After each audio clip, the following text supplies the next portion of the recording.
This is a special episode, season one from the BDI Empowers webinar, Discover Family Support and Behavioral Health. My name is Bobby Dimitrova, and I will be the moderator of today's webinar.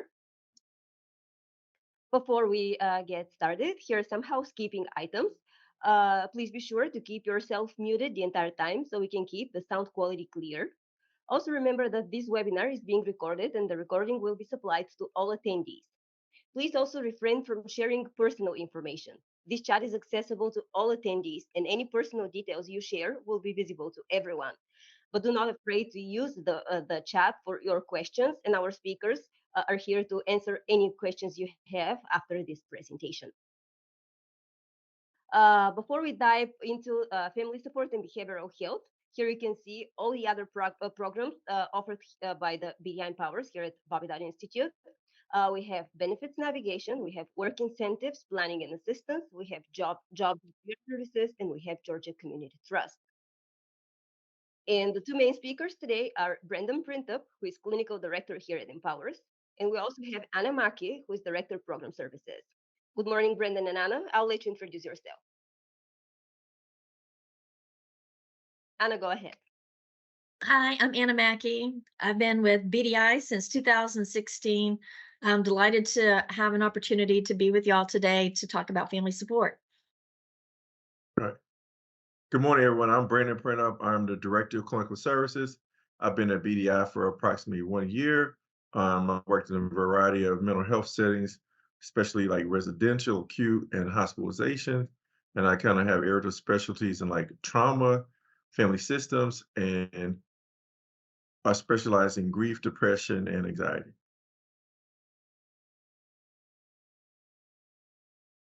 So what we're going to do in our session today, I wanted to have an opportunity to focus in on family support and to have an opportunity to connect with some of our coordinators, our support coordinators, and just get a sense of who we are and some basics about the program.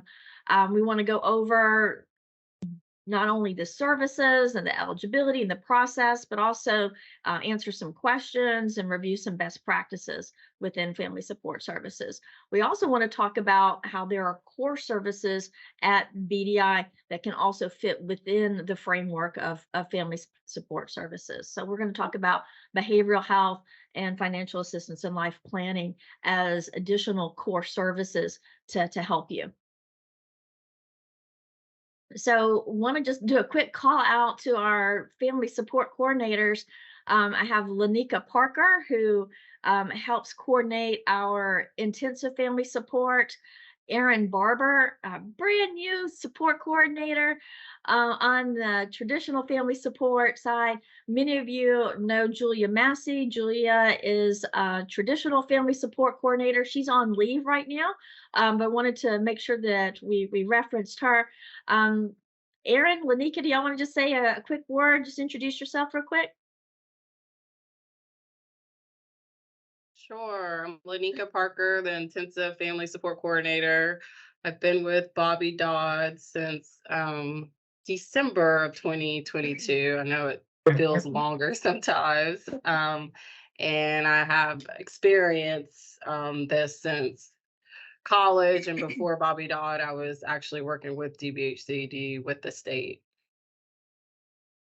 All right. Good morning. I am Erin Barber. I'm the Traditional Family Services Support Coordinator. And like Anna said, I just started August 21st. I'm excited about this journey. I formerly worked for Chris 180 for about 13 years, and I worked with the YMCA for about 14 years. So nonprofit is my thing. I'm excited to be a part of the team. Thank you so much. And then I think Kaya Harris is also on the call. So Kaya joined BDI just in the past few months. As you can see, we're trying to grow our team. There's a lot to do. We want to make sure that we are positioned to provide the best services possible. So we're trying to staff in a way to meet your needs. So benefits navigation is a program whereby we're assisting individuals mostly with Social Security benefits. We also do NowComp waiver advocacy. We do life planning and things like that. And so Kaya has joined us as a benefits navigator. Kaya, do you want to say hello? Good morning, everyone. My name is Kaya Harris. Like mentioned earlier through Miss Anna, I am the benefits navigator. I am here to assist you with your needs for Social Security and now comp waivers.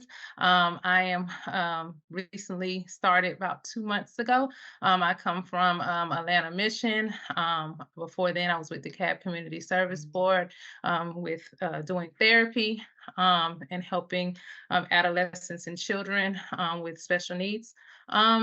I have my background in my MSW, so I am here to help whenever you need it. So just feel free to reach out. Thank you so much.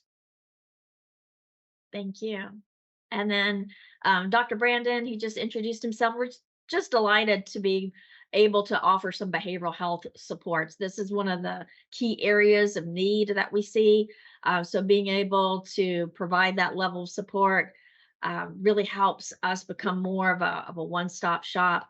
And of course, I help support a bunch of programs here at BDI, including family support and WIPA and benefits navigation. So thank you all for coming out today. Let's jump into our conversation so we can hopefully provide some clarity and answer any questions that you might have.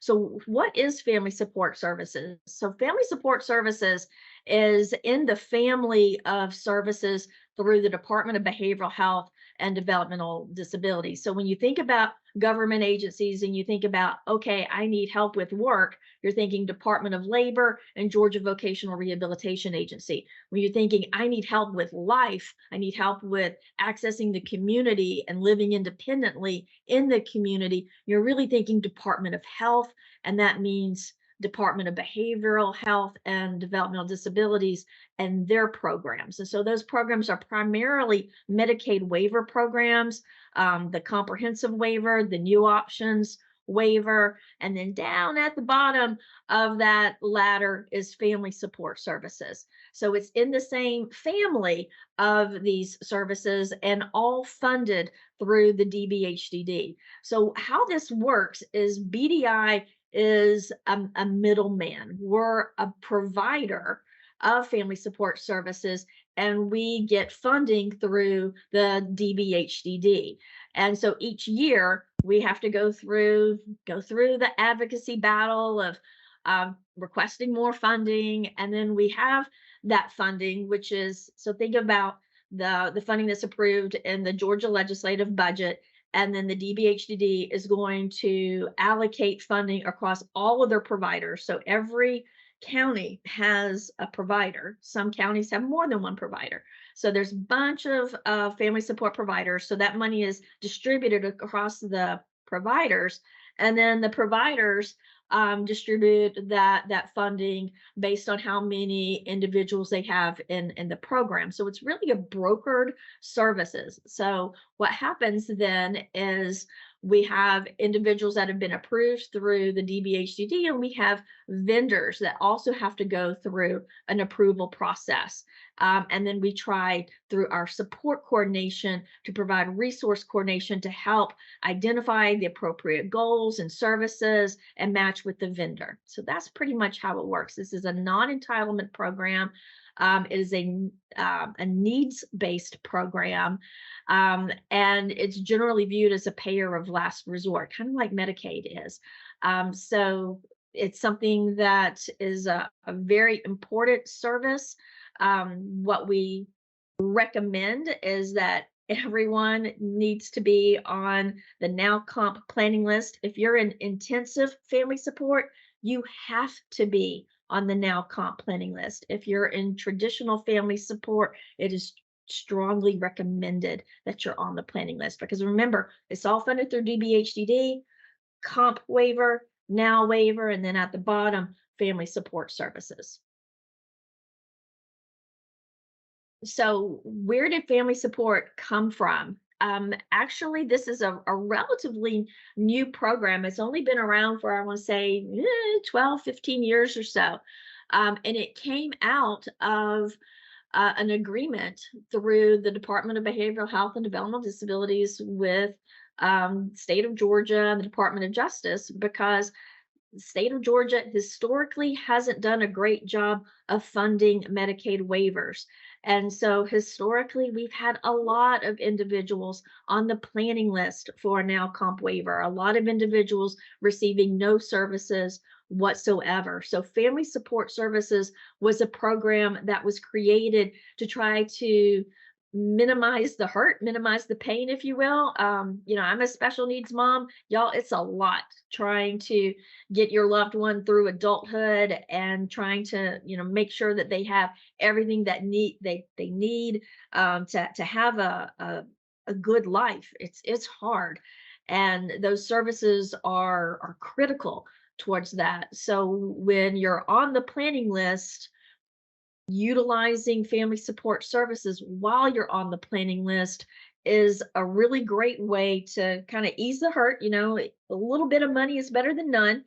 And secondly, it helps to demonstrate that you're making use of all available resources. And that's part of the planning considerations to be awarded a waiver. Okay. So if you're on the planning list, and especially if your loved one is aged out and you're like, I really need a waiver, one of the things that you make sure that your planning list navigator knows is, look, I am using family support services. I have maxed out my funding, and here's the gap analysis. This is what my level of need is.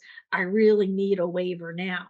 So it helps push you along on that now comp planning list. So it's a very important safety net program. I didn't find out, this is one of my frustration points, I didn't find out about family support until my son was 20. You can start family support at age 3. So I missed 17 years of support for my guy. And so I don't want that to happen to any other family. I want you to make sure that you're maximizing all resources so that, you're on a good life plan for the future.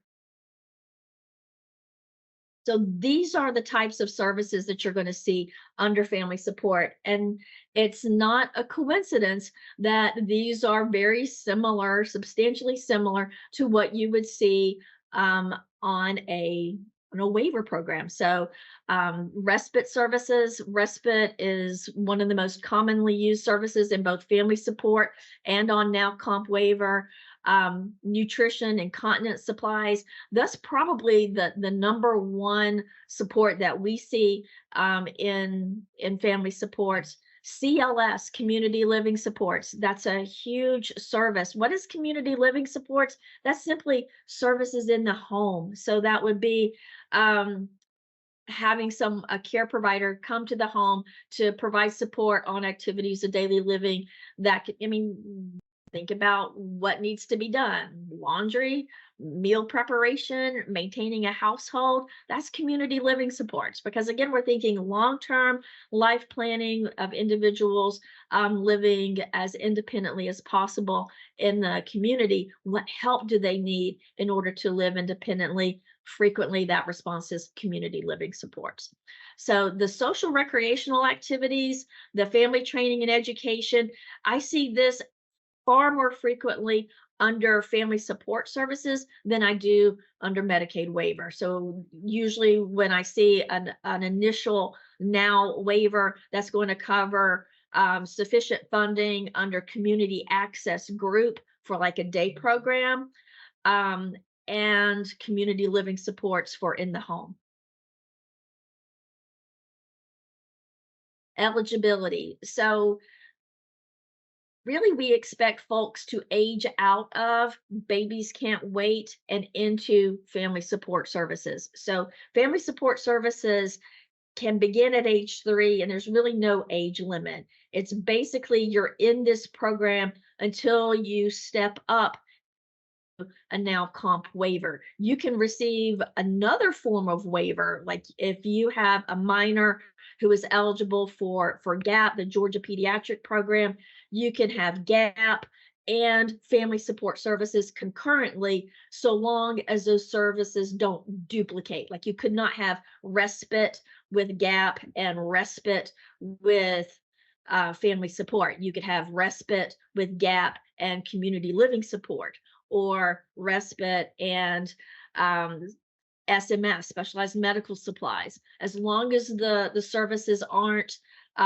duplicating, then you can have both services. So, and that's one of the things that we really want to work on. And I saw in the chat, you know, can BDI help you get GAP or get a CCSP waiver or an independent care waiver? One of these, I don't like to call them lesser waivers because they're important, but they're not as robust as, say, like a now comp waiver. If you have now comp, you can't have family support services. If you have any other waiver, you can, right? So the short answer to that is yes. That's why Kaya, raise your hand, Kaya.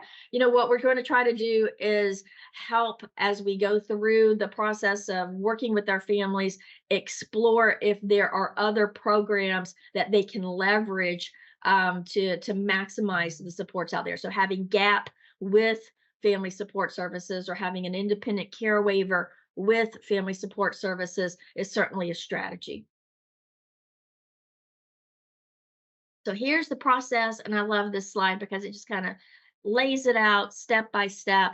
So when you're applying, the first thing that you have to do is get all your documents ready, because remember, we're a broker with DBHDD, which means that the DBHDD is governing and providing all of the policy.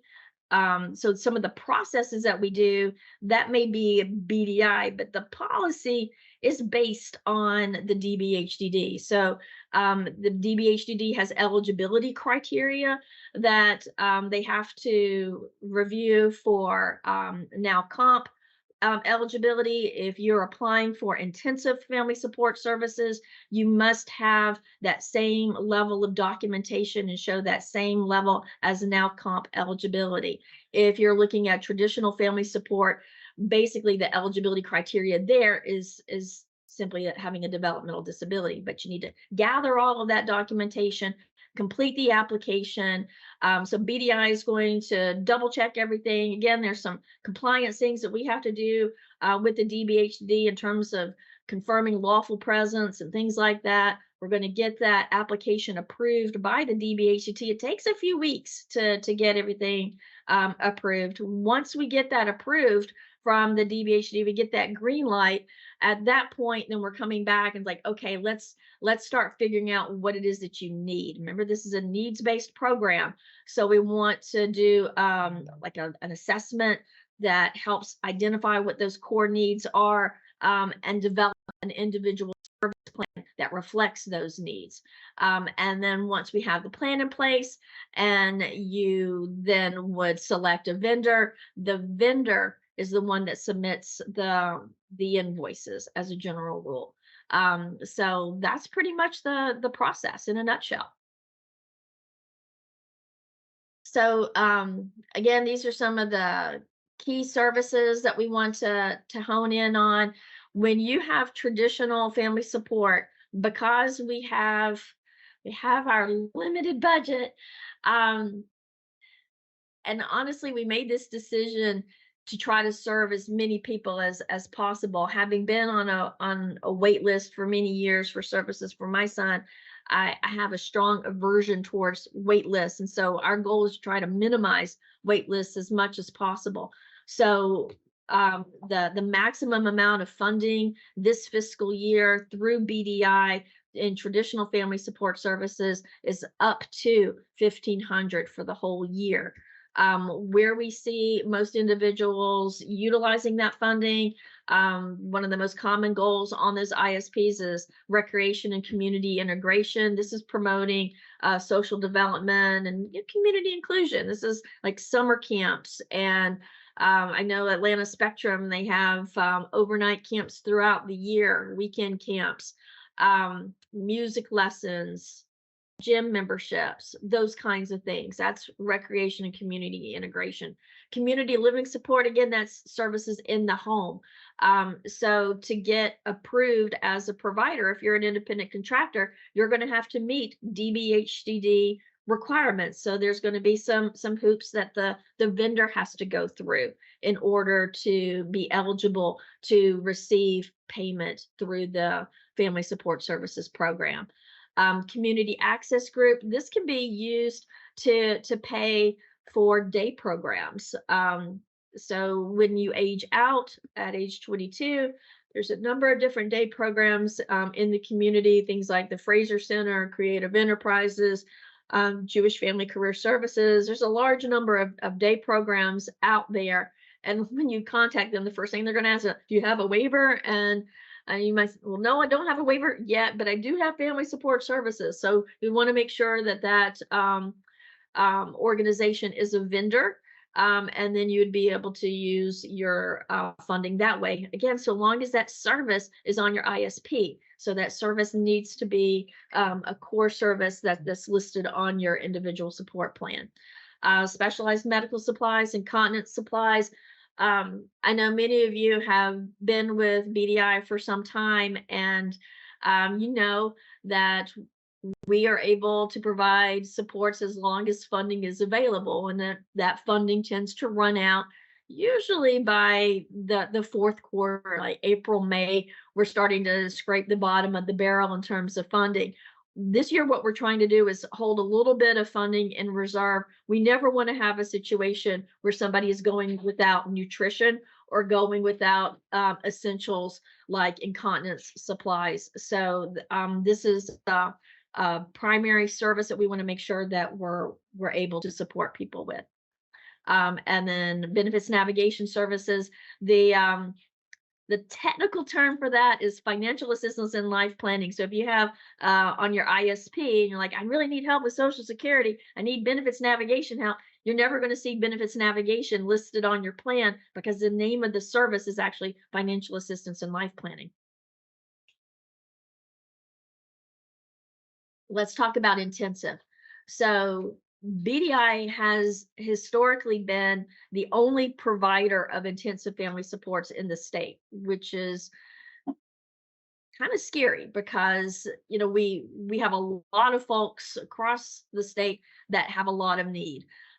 So it was set up as a pilot program. So BDI has had a fair amount of latitude of how to manage and how to implement that program. This past year, the DBHDD has expanded the intensive program across the state. That's good news for individuals who are outside of BDI's region of influence. So that's really good news.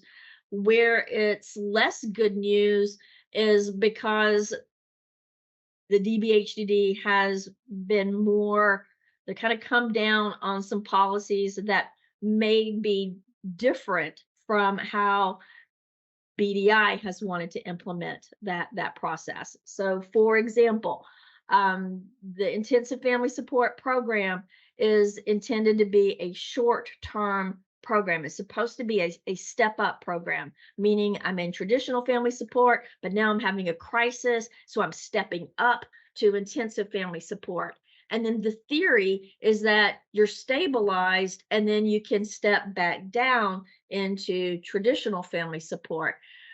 Where I think a challenge is, especially with individuals who have a high level of need, is you actually need that higher level of funding to stay stable. And so this is one of our points that we're working with the DBHDD on.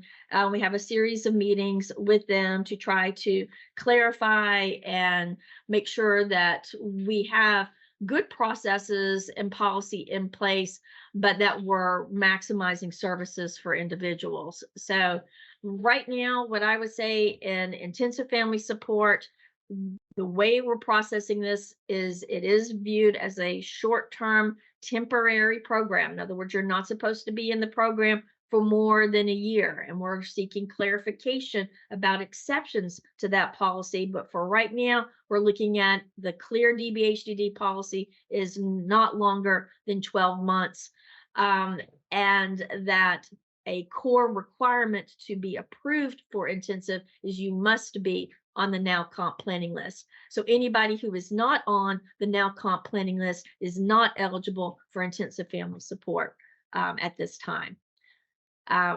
We like the intensive family support program because the level of funding is higher. And it gives us some flexibility to really meet some core needs of families. So we're committed to working with the DBHCD to continue clarifying the processes, to make sure that we're able to meet someone's needs and to help. If you have been in intensive family support for longer than a year and loss of that higher level of funding would destabilize you, then we want to figure out how to document that so we can come back with a strong push for a now comp waiver award. So that's part of our strategy with working with the DBHCD is we want to work hand in hand with them, but we certainly want to make sure that our families are well served, getting the services that they need, and having an eye towards the future with that. What are those long-term services going to look like? So here are some of the most common questions that we get. Can you switch from traditional to intensive? Short answer is yes. Based on the more recent changes in policy, we want to be judicious with that because intensive is viewed as that short-term program. So what you would want to look for is, what is your driving need? Like what is the extenuating circumstance that is warranting that transition to traditional to intensive, and how are you going to be using that? So this is why support coordination is so critical, and I'm so grateful to have a team like Lanika and Aaron and Kaya all working together. Y'all have no idea how wonderful it is to have people that are knowledgeable and competent and who care. You can have subject matter expertise, but subject matter expertise without heart, not great for this population. So I'm so grateful for the team and appreciate them so much. I think so much of working and maximizing your service has to do with the relationship that you have with your support coordinator. Okay. So I would encourage you to have more than an email kind of relationship with your support coordinator. Y'all need to have a heart to heart. You need to talk about, sometimes you got to air the dirty laundry. When my son turned 18, he started developing a lot of behavioral issues, and you don't want to talk about that because I want to talk about how cute he is, how charming he is, all the good stuff. I don't want to talk about the dark stuff. Y'all, it's the dark stuff that represents your needs, and it's the dark stuff that is going to help galvanize some support to get you what you need. So having those candid conversations with your support coordinator and going, look, this is everything that's going on. Let's prioritize our needs. Like, this is number one is, fill in the blank. I know when my son was aging out, I was very concerned because he has to have somebody here in the home with him. It's just not an option to leave him home alone. If you leave him home alone, he's going to end up somewhere in the neighborhood. Not a good idea. So my number one need was community living support, so I could have, I could be at work and know that he was safe. So having those candid, real, needs-based conversation with your support coordinator is absolutely imperative. That's going to make sure that you have a good plan, and that's going to help us advocate for appropriate services for you. Can you have more than one family support provider? No. Hard answer is no. So when you see who's serving Gwinnett County in community, BDI, Viewpoint Health, you would have to pick one of those providers. Can you have a waiver in family support? Depends on what kind of waiver. You can't have now comp. You can have now, you can be awarded now comp. Let's say you get that phone call from your planning list navigator. Guess what? You've got an award. Yay. It's going to take you about 8 to 9 months to go through that process once you're told you've been awarded, through all of the assessments that have to be done. You'll have to do a supports intensity scale, a health risk screening tool, the development of an ISP. It's going to take 8 to 9 months before you have that ISP and a budget. So during that time frame, you can still use family support services. The moment you have your ISP for a waiver and you have funding for the waiver, family support drops. Okay. So that's how that works. But you can have family support concurrently with other waivers like an independent care waiver, GAP, etc., as long as those services aren't duplicated. Same thing with GVRA. GVRA, that's funded through Department of Labor, family support through the Department of Health, two completely different agencies. So you can have those services concurrently. Is now comp a requirement? Heck yeah. If you're on intensive, you need to be on the planning list. You can't. It's a must. It's a requirement. If you're in traditional, you should be. There are, however, going to be some individuals that are going to be eligible for traditional family support services, but are going to be ineligible for a now comp waiver simply because their adaptive function scores are above the cutoff. And if that's the case, they can still enjoy those traditional services. They just can't step up to intensive, nor would they be able to have a waiver. Can you amend your ISP? The short answer with that is yes, but my eyebrows are going to go up on that because if we've got all the right services in place, there should be no reason to amend that ISP. So what I want to make sure that's happening is that we have good support coordination, and that's why we have Erin and Kaya and Lanika on the team, so we can make sure that as we're developing these plans, they're good plans and they're reflecting your needs. If you have an ISP and you don't know what your goals are, that's not a good plan. Everybody needs to be on the same page of what are my core needs? What are the services that correlate to those needs? And then how do I get those needs met? So if we're doing those things right, there really should be no reason to amend an ISP, other than the fact that life happens sometimes. And it's not unusual that we'll be in the middle of a year and then there's a significant life change that happens. Sometimes that even means a new diagnosis. It's not unusual for us to experience some significant changes like that. And certainly we want, again, that ISP to reflect what your needs are. So in those instances, we would definitely want to amend that ISP. But moving forward, generally when we have an ISP, that ISP is a reflection of not only your having completed, some of our processes like the link to develop the ISP and the donor to help identify what your needs, but also a conversation with your support coordinator about sort of that deep dive, what are my real needs, and being able to put those on that plan. At that point, we've hopefully honed down what those core needs are, so there's no need to amend. And then how do you select a vendor? Our vendors go through a process where they have to be approved too.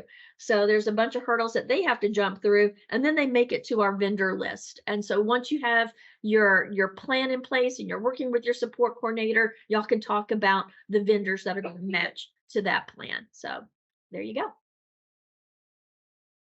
Wanted just to mention some core services that we have at BDI. So these are internal programs. So behavioral health is an internal program at BDI. So is financial assistance and life planning. And so what this means, because they're internal programs, we have a little more flexibility with regard to how we utilize those programs. And so these are some services that, like, if you're in traditional family support and you have that budget of up to $1,500 for the year, then you may be able to tap into internal programs like behavioral health and financial assistance and life planning without impacting that $1,500.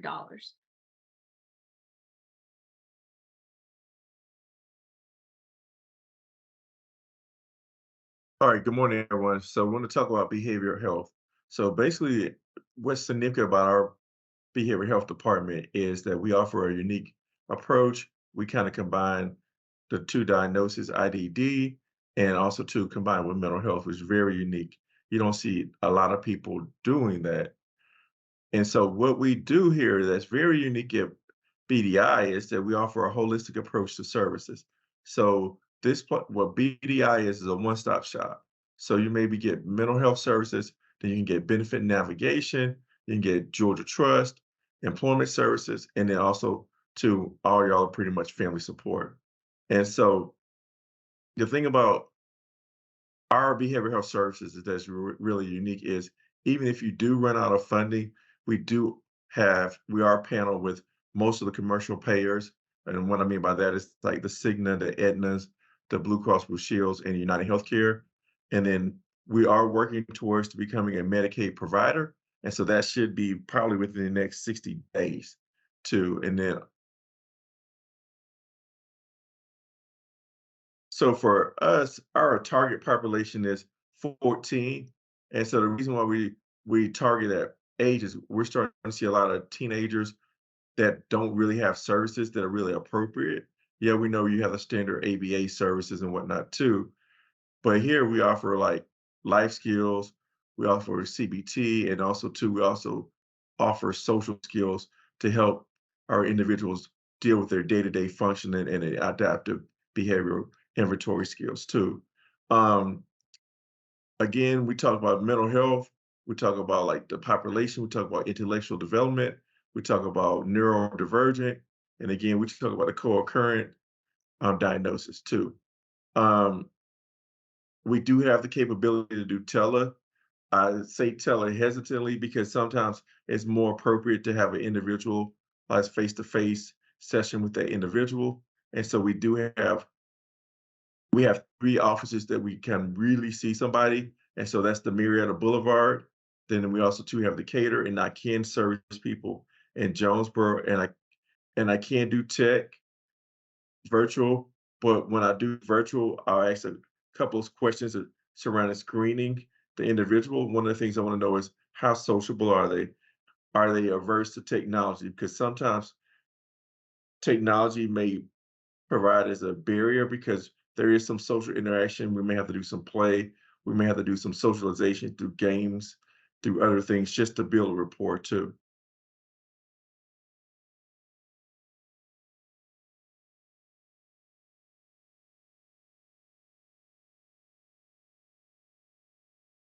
So the financial assistance in life planning is essentially our benefits navigation program. And these are the core services that we provide there. I would say 85% of what we do is Social Security. So what we're primarily looking at in that situation is doing the initial applications. We have our own assessments that we use that are mapped to diminished mental residual functional capacity that really help us get that award a little faster with Social Security. We also do appeals. I have a separate assessment that we utilize for that. And the reason those assessments are so necessary is because rarely are you going to find in your medical records documentation of severity and impact. You will have like codes of like, okay, this is what the diagnosis is, but no qualitative language that describes what that impact is looking for. And so when you're looking at meeting criteria for Social Security, for conditions like autism, it's a twofer. You know, you have to first show that you've got the diagnosis of autism, check, here's the psyche eval, check, here's the IEP. But then it's like, well, what does that severity look like? And does it meet the criteria outlined under diminished mental residual functional capacity? And generally that answer is no. So we need to look at having additional documentation. And so that's where our assessments come into play as additional third-party supplemental documentation to demonstrate severity and impact of that condition to get that medical determination of disability. So got a lot of success with that. We also have gotten in the habit of helping people with overpayments. And have another webinar coming up on that pretty soon. It's really easy to get yourself into an overpayment situation with Social Security, primarily because Social Security is extremely understaffed right now. So literally months can go by without them, doing their due diligence to make sure that things are copacetic. And then when they actually look at your file and go, oh, look at that, you have been exceeding the resource limit for the past 10 months. Well, now you owe us back 10 months worth of your Social Security payments. Ouch. So we help with that request for reconsideration as well as a request of a waiver of that overpayment. So we're seeing an increasing number of those kinds of cases lately. How do we assist with Now Comp advocacy? That same assessment that level of need assessment, what that's designed to do is to help you identify your support level. Like, what are the greatest risks? And do we need partial physical supports, full physical supports? What do we need? And this is sort of it's a very different conversation. When I think about going through the IEP process with my son, and IEPs are so strengths based, and every year Eric is a delightful young man. Yeah, yeah, yeah. Okay, but it doesn't talk about his needs, right? So this assessment is flipping the script to make it a needs-based conversation. So then that way, when you're interacting with your planning list navigator, you can document what the needs are, and you're being more specific in your request instead of like, I need a waiver. I need a waiver. I need 30 hours of community access group and 40 hours of community living support. This is what's going to make us stable now that my child is aged out of the school system. Most now comp awards are going to come after the age of 22. They're still behind, so behind with that planning list. So it's more important than ever before that you are becoming comfortable with talking about needs and being able to illustrate how and why you're most in need. So I know we have a number of individuals who are transitioning out of intensive because they've been in that program for a couple of years and going into traditional. A lot of these individuals really need waivers. And so one of the things I want to stress with those individuals is, let's please set up an assessment so we can do this level of need with your loved one to help build a strong advocacy strategy to get that now comp award. And again, a lot of that's going to be by pinpointing what those specific needs are. When I was trying to get the waiver for my son, I would ask my planning list. They were called in PLAs back then. Now they have PLAs once they're awarded a waiver, but the planning list navigator is the person who's making that determination of who is being recommended to get a waiver. And when I would be talking to her, I wouldn't get any information back on, what are you looking for? And I became a provider just so that I could understand this process a little more, because I needed to make sure that my son had, the appropriate services that he needed. And so through that process, I was able to learn what those planning considerations are. And so when you know what those planning considerations are and you're able to talk about what your needs are in relationship to those planning list considerations, it's very critical towards getting you towards that award. So I just would strongly recommend, if you have an individual that we really need to step up the level of service, that we start with doing this assessment. So yeah, every county has a family support services provider. Some counties have more than one, some only have one. So, again, more rural areas, you're in upper North Georgia, your only provider choice is likely Highland Rivers. When you're in the metro area, you usually have more than one provider. Like Cobb County, BDI doesn't serve Cobb County. We serve DeKalb, Fulton, Gwinnett, Clayton, and Rockdale. So who's serving Cobb County?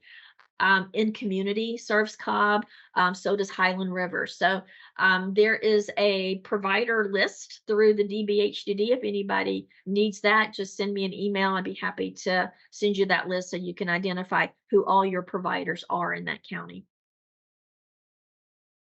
And there we are. It's a lot of information. What questions do you have?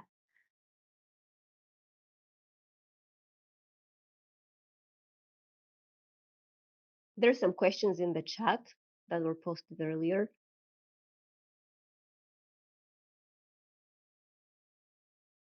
Is BDI going to be also assisting with families applying for GAP who are losing intensive family support?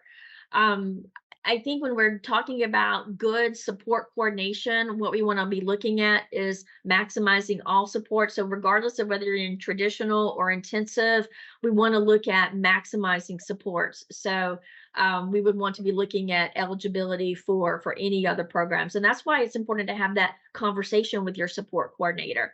You know, if you just do a one-off email, that one-off email, while it may be addressing the issue that's uppermost in your mind, it's not the full story. And so having those conversations where you're really sharing like, hey, this is my life with your support coordinator, so that y'all can work together and analyze and identify what those core needs are, and you know what other options might be out there. You know, I view putting together services like quilting. My grandmother used to make these gorgeous quilts, and I've never been able to do that. So I quilt in a different way. It's by taking this service and putting this service with it and that service. Like even right now, my son has he has a comp waiver. I mean, he's 30 and he's got a lot of needs. So him having a comp waiver is great. But you know what? We also have a file open with Voc Rehab too, so that we can toggle back and forth between services. So that's really what we want to do, is identify everything that's out there. GAP is supposed to agent to CCSP. I know one of our challenges that we want to point back to the DBHDD on is if we have other services that are also waitlisted, then why would we want to be making changes within intensive family support to put people at risk for destabilization, right? So again, I think it's going to begin with that personal conversation with the support coordinator to identify all the needs and talk about what services are available, and then coordinating with our benefits navigation team to help with applying for some of those other benefits. Is there another waiver to obtain community living and respite to replace the intensive we're losing? You know, again, I think the most appropriate waiver is now comp, honestly. You know, the ICWP has that's generally earmarked for individuals with who have physical limitations without cognitive impact, people with traumatic brain injury. So there's some certain specifications that go along with independent care. But we still want to look at that as an option. I think part of our strategy is building a case of why you need this level of service and providing documentation to that effect, as well as doing a strong push for a now comp waiver.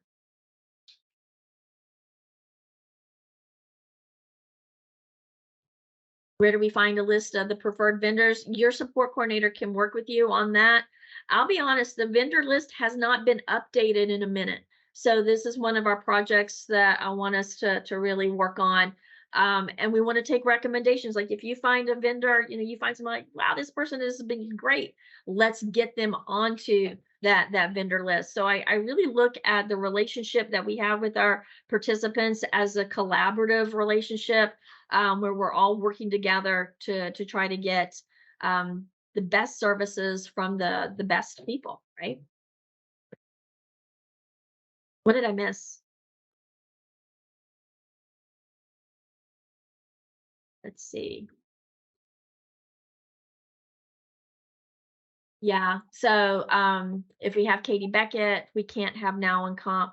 Well, Katie Beckett is just access to Medicaid. So whereas now comp is a Medicaid waiver. When you're have a Medicaid waiver, what does that really mean? What you're basically doing is you're saying that my individual meets that level 2 level of care. Like when you do that Katie Beckett application, you have to provide a DMA-6, and that's the doctor signing off to that level of care. And so when they mature, we don't want our guys living in an institution, right? We want them in home. That's why they're called home and community-based waivers. So now in comp is unique to Georgia. Every state has Medicaid waivers, they're generally called home and community-based waivers, because what we're looking for are services that are in a home and community-based setting and not in an institutional setting. So theoretically, you could have Katie Beckett as your access to Medicaid, as well as a now or comp waiver. Doesn't happen often, but it could happen. So I see some comments here, because people are, we had to send out a hard email last week about this transition out of intensive into traditional because of that rule by the DBHDD that we can't have individuals in intensive longer than a year. We're still working with the DBHDD to clarify that. I want to push for some exceptions, like what do we do for mitigating circumstances? In my mind, when you are stepping up to intensive family support services, the reason you're doing that is because the level of need is just that high. It's not necessarily a reflection of a momentary crisis that's then stabilized so you can step down. I think that happens some, but I think the norm is that especially as our individuals age out of school, they just need more supports. It just is, right? What they really need, let's just call this spade a spade, what they really need is a waiver. And remember that the Family Support Services program was created as a safety net because there were so many people on that planning list. And I think that's still kind of where we are. It's not intended to be the equivalent of a waiver. And I think that's partly where the DBHDD's concern of having people being in the intensive program for so long that they were viewing it as like the equivalent of a waiver. And my response to that is, but that's a reflection of their needs. So we're still kind of going head to head with the DBHDD on some of these policy changes. In the meantime, we're trying to roll with it as much as possible because we're a broker. DBHD is the rule maker. We are that middleman that's charged with implementing those rules. So we're trying to do that to the best that we can, but we always want to be mindful of the needs of the individual. And I think our best strategy is twofold. Is one, we got to make sure everybody's on the planning list. We got to make sure that we have an assessment that helps you advocate for those needs, that we have honed in on, like, okay, this individual has a lot of behavioral risks, or this individual has a lot of health risks. We need to hone in on that so that we can do a better job of advocating with the planning list navigator.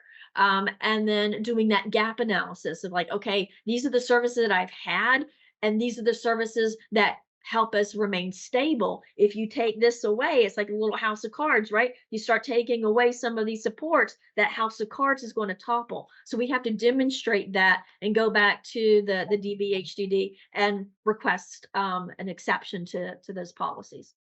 So I think that's our strategy.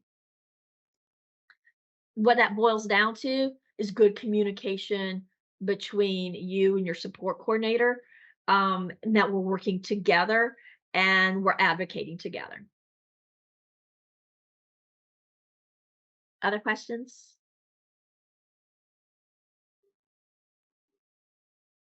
I've had my coffee this morning. I'm ready to fight. So, I'm a mom too, and I get how hard this is.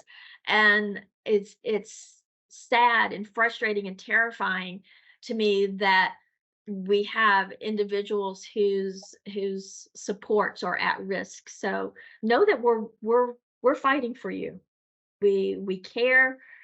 We want you to have a good life. I mean, it really is that simple. I think the best way that we can do that is by working together and presenting a case, and that's an evidence-based case based on documenting that level of need. And the best way to document that level of need is through this assessment.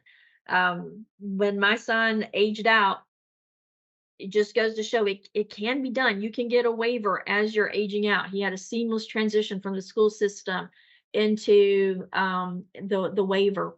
And I think it's because I was vigilant about my level of documentation, and I could make a case of why these supports were so critical to his health and his well-being, and without those supports, what risk we would have. Because the last thing the DBHDD wants to see, they don't want to see anybody going into a pathway of incarceration.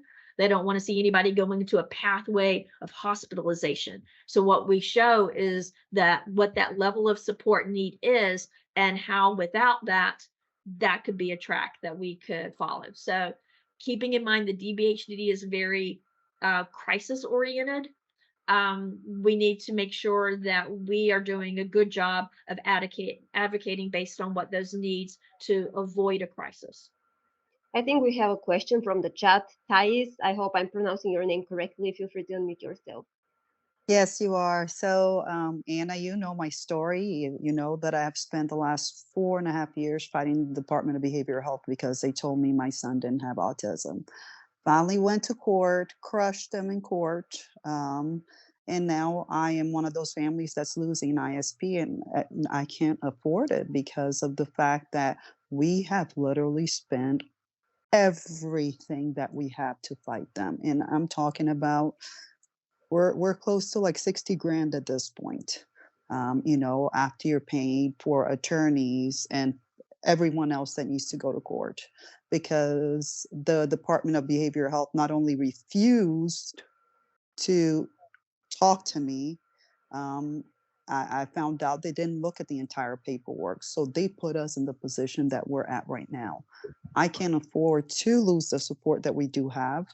And I need to start working to help my family replenish everything that we have lost. And with that, I can't, the money that we would have had to at least provide for a caretaker for my son, it's gone because it went to all these professionals. So what do I do in my situation? When I've done everything that I can, and just like you, I am highly organized. I worked for attorneys before, so I have every IEP from the moment that my son was 3 years old till his last year of school. So I don't know what to do, and I need help.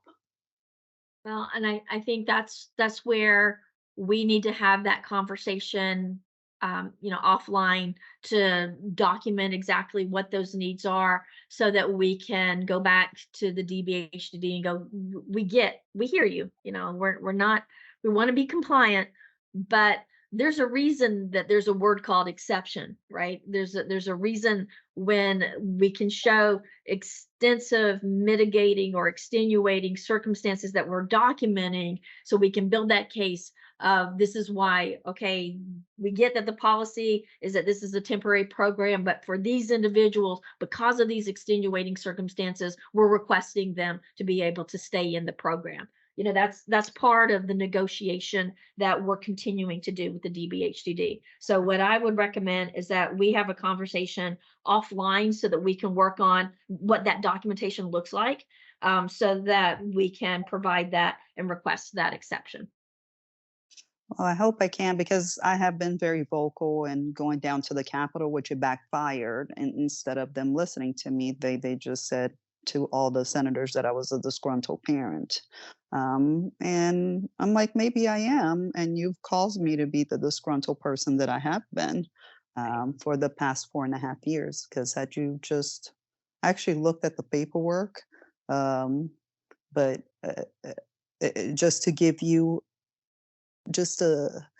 I'm very concerned with the people that are working at the Department of Behavioral Health, because they're not speaking for you, Brandon, but I'm talking about the people in that department.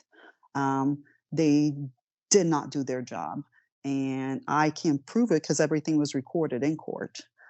So from the way they view, they're discriminating against mental health, at least in that department, and certain other things, but you have to listen to the recording to see exactly what I'm talking about, because the first 15 minutes I laughed. And then after 15 minutes, it wasn't funny anymore. It was like, oh my God, these are the people that are making decisions for our kids. And it's disturbing. So hopefully, I have a bad reputation because of my case.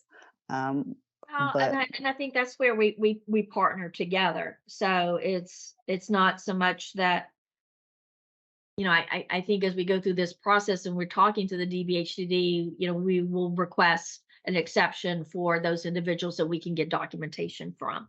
So, what I would recommend, you know, and I know your story. I mean, you and I've worked together for years, you know. I think we just continue to work together, and you know, let's set up a time. Let's update, you know, whatever assessments that we have. Let's document everything, and let's see how this plays out. I'm going to know a little more information on Friday. I think when we have our next meeting with the DBHD, we have a series of meetings as we're working through this, and I do want to come out of that meeting with a clearer process of how to handle cases where if we bring somebody from intensive to a traditional level that we're causing harm, you know, that we're destabilizing it. The goal is supposed to be to stabilize. So if we can show that we're causing instability, then I think that gives us something to stand on in terms of requesting that exception. So from there, you know, I think we need to connect. It was a really great question about, you know, do you meet with the support coordinator in person or via Zoom? Usually it's, you know, phone calls and like sessions like this by team. I really, really, really encourage you to have conversations with folks, with your support coordinators, so that we can work together on identifying what those core needs. Those of you who are interested in initiating that assessment, to get started with that, just send me an email. So then that way I can start pulling together a list of folks who are needing this service. And, you know, we can start putting a plan together to deliver on that service. So my email, I'm just going to put it in the chat. It's anna.maki. There it is, anna.maki at Bobby Dodd. Thanks, Anna. Yeah, I think we're done for that time, right? I was going to say, if you scan the code on your screen, it is going to take you to the family support application. So you can review the steps and see, get ready, get prepared your documentation. And in the chat, I shared the graphic that shows the step on how to apply for family support. So if you want to review that one as well. Awesome. Thank you so much, Bobby. And thank you, everybody. And I know this is hard, especially those who are already in the program and, you know, we're trying to manage the program. I just request your patience and your collaboration. I think the more that we can work together and share our experiences, the better off we're all going to be. So thank you so much for taking time out of your day for this. And I look forward to connecting with you. And I'm so, again, big shout out to Dr. Brandon, how I'm so grateful that we have a voice of behavioral health as part of BDI. Big shout out to Aaron and Lanika and Kaya.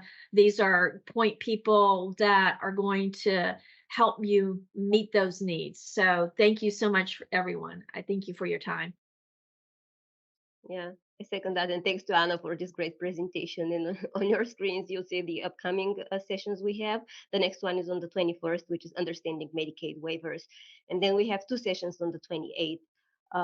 You'll be receiving reminders for those if you have registered. Thank you and have a good day. Thank you.